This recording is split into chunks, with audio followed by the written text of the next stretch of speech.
is just fantastic.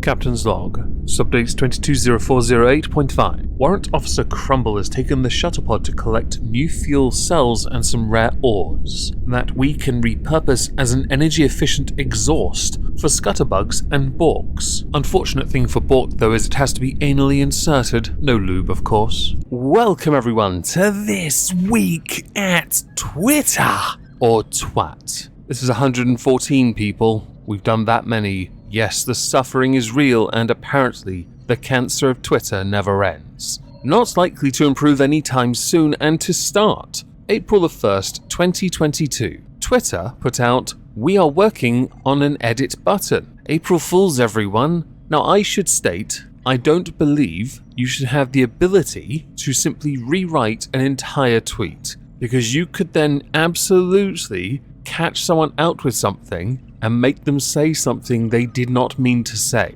It's a tricky area to navigate, I think. But the ability to perhaps correct spelling or rephrase things that you phrased incorrectly because character limits everyone, yes, that would be handy. People have been asking for this for years, and I think we can all agree this one is very much something that we all want. No, we don't need those bloody downvotes, although I will admit, the amount of times I've clicked those accidentally, which might explain why my Twitter's looking a bit thin these days, can be a tad frustrating. It's the whole adjusting to likes not being where they are and instead being moved slightly to the left and dislikes being where the likes were. Can we not? Please? Please? I was half expecting Twitter to introduce a social credit score system, akin to that of Reddit and their karma points. And let's all face it, it seemed for many years more likely we'd get that than an edit button. Well, courtesy of the BBC, Twitter has in fact confirmed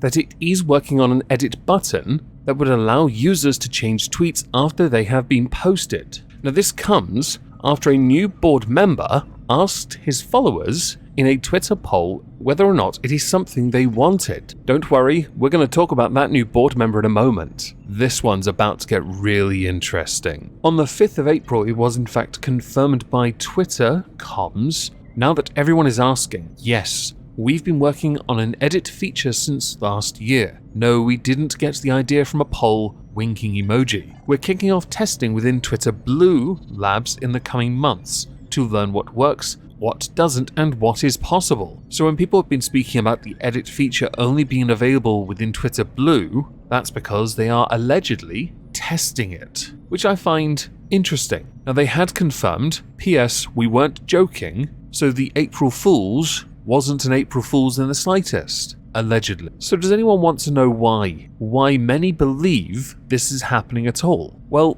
it's because somebody, a certain philanthropist, a totally eco-friendly space traveler, purchased 9.2% of Twitter, which I believe makes him the largest, yes it's a he, shareholder of Twitter, higher than that of Jack Dorsey, who, as everyone knows, steps down from running Twitter, which is for the best, because he's a twat, feckless, useless, admitted his platform was entirely biased, and was okay with it. The buyer of the 9.2% was Elon Musk, which I won't deny was a bit of a surprise to me. I was too busy laughing at the fact that he wrote, "Oh hi lol" on the 4th for Tommy Wiseau to reply, "Oh hi Musk," which no lie made me want to go to Wiseau's website just so I could buy some of the merch. I found that quite a good marketing tactic to really continue to latch onto the only meme you're known for, nut. Many Twitter users had asked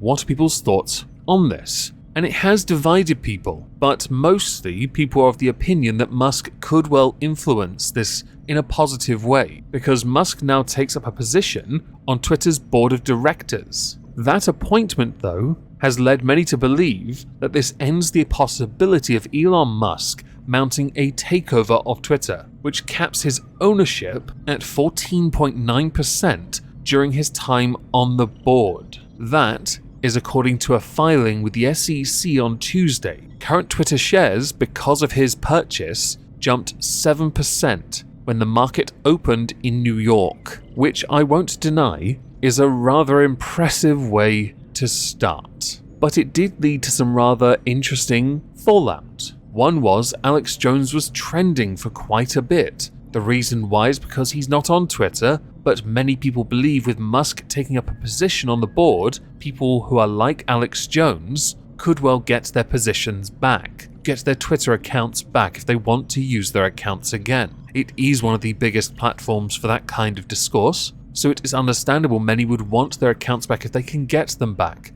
and people believe and champion Elon Musk as the person that could affect that kind of change. So on April the 5th, Parag Agrawal, who is Twitter's chief executive, tweeted out, "I'm excited to share that we are appointing Elon Musk to our board. Through conversations with Elon in recent weeks, it became clear to us that he would bring great value to our board. Yes, by not making any of you redundant, which he could have if he bought you all out." He is, after all, the world's richest man. Shortly after, Elon Musk tweeted, "Looking forward to working with Parag and Twitter board to make significant improvements to Twitter in coming months. I assume the Twitter logo will be replaced with the Tesla logo. The T on Tesla looks marginally more interesting than the rip-off of Comic Sans that you see when you type Twitter into Google image search. It's disgusting. I think we can all agree on that." Another person, though, that was also trending that many believe could get their Twitter account back after being permanently banned is Donald Trump. Angela Belcamino, blue check mark, no idea who she is or what she does, tweeted out, "Would you leave this platform if Elon Musk reinstated Trump's account?" Angela on her profile page proudly has #was-blocked by Trump, which many of you will remember was deemed unconstitutional in a court, which I find fascinating because politicians in America now have access to an auto-block, I believe. One rule for me but not for thee, I see. Interesting. There is actually a correct answer to that question though, and the answer is no. Why leave the platform? Why boycott it over that? Rather than simply leaving a platform you might use, if you're me, a content creator, you would use it to promote your content, and of course your, by all means call it this, brand. So you can then, let's say, reach a wider audience, get more people interested in what you do, when you could instead, if you don't like him, mute him so you don't see his tweets anyway, or just block him, because you can also do that. You can do that with anyone if you really want. It's not rocket science. It is remarkably pathetic, petty, pouty to leave a platform because someone's on it that you don't like. Then again, he's not even on the platform yet, but people are positing the question. That said, some people did say, yep, sure would, yes, and it would not be a tough decision, or my personal favourite, if Trump comes back and if we decide to remain on Twitter, we cannot let Trump go unchallenged on anything, because as is well established during his 4 years as president, he totally went unchallenged. Everywhere. With everything he did. Nobody challenged him at all. They never attempted to stump the Trump at all. No. He just ran roughshod. In fact, he started a nuclear war. Perhaps a third world war and a fourth one on his way out. And Biden has been clearing up that mess ever since. While asleep. At a podium. You're a twat. If any of you thought for a second I wasn't going to abuse that person for that, you're also an idiot. Congratulations. So upon seeing that question, I did simply quote retweet it, no. Because to me, that is the correct answer. I'm not going to leave a platform because someone's on it that I don't like. There are many people I'm not overly fond of. I'm really not fond of a lot of people. In fact, most of them. But I don't want to leave because that's pathetic. Not long after it was announced that Elon Musk was on the board of directors, I noticed an article by the Daily Mail. By all means, right-wing, fascist types, I don't care. But they did talk about woke Twitter employees venting their fears over Elon Musk's vow to make significant changes on platform after admitting that his $3 billion investment for 9% of shares is not passive.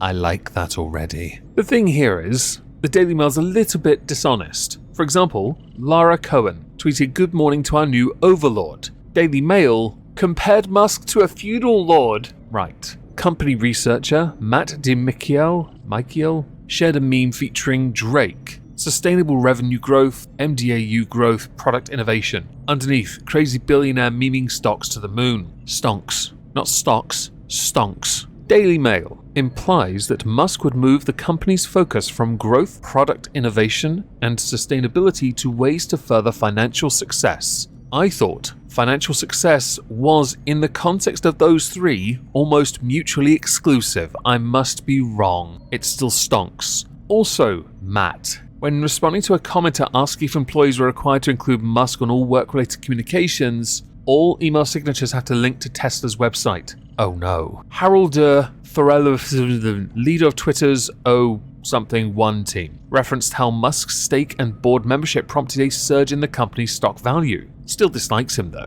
Michael Saman, who is the product lead at Twitter, compared Musk to Wario, and EJ Sampson, who is a member of the platform's marketing team, questioned Musk's role at the company. You know what? DM, come on man. This is pretty pathetic, quite frankly. I will admit, the responses aren't great, but the handy thing here is, it's called Free speech! They can say whatever they want, and their criticisms, if they have any, while working for Twitter, is a good thing. You've got to be able to challenge your boss a little bit, right? Even if your boss could literally walk up to a garden and buy your soul from you, without any involvement from you. Hell, for tax reasons, he might relocate you all to Mars. He could do that as well if he really wants. Enjoy your time there, EJ Sampson, Michael Saman, Harold Thorell, Matt DeMichiel, and Lara Cohen. Start packing light. Bring a book. It's going to be a long journey. As a final bit on this though, does anyone believe that with Elon Musk joining the board of directors, that those who are more right-wing political figures or individuals who are more right-wing will get their platform back or be treated the same as those who are more left-leaning? It is well established on Twitter, and Jack Dorsey himself admitted it, there is a clear and obvious bias on the platform that leans in favour of those who are more left-leaning, which led to an exodus. It led to many people creating different platforms, in fact. None of them are that good.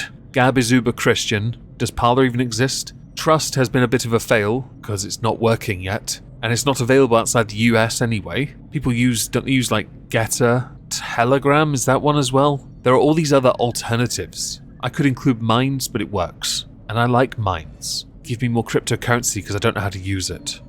Anyway, I do want to know what people think about that, because I think it's fascinating that this door has been opened and it could lead to sustainable change, which in turn could make the platform more inclusive, something which, by the way, is somewhat ironically used by many people who would hope to then cancel others for not agreeing with everything they say, because apparently there is a whole mountain of Hassan Piker clones everywhere who simply think they're the experts on everything and will blindly just call you a Nazi cause. Now I know normally within this video series I normally have multiple tweets, and in fact I saved about 30 to 40, but this one topic alone is fascinating and I do want to know what you all think about it. So please do let me know in the comments down below. Please consider driving the engagement up, smash the like, leave a comment, obligatory comment if you like, stonks. I shall be doing a research stream tonight on Moistski Live. I will also be streaming on Twitch. If I don't see you there, have a great day, and thank you all very much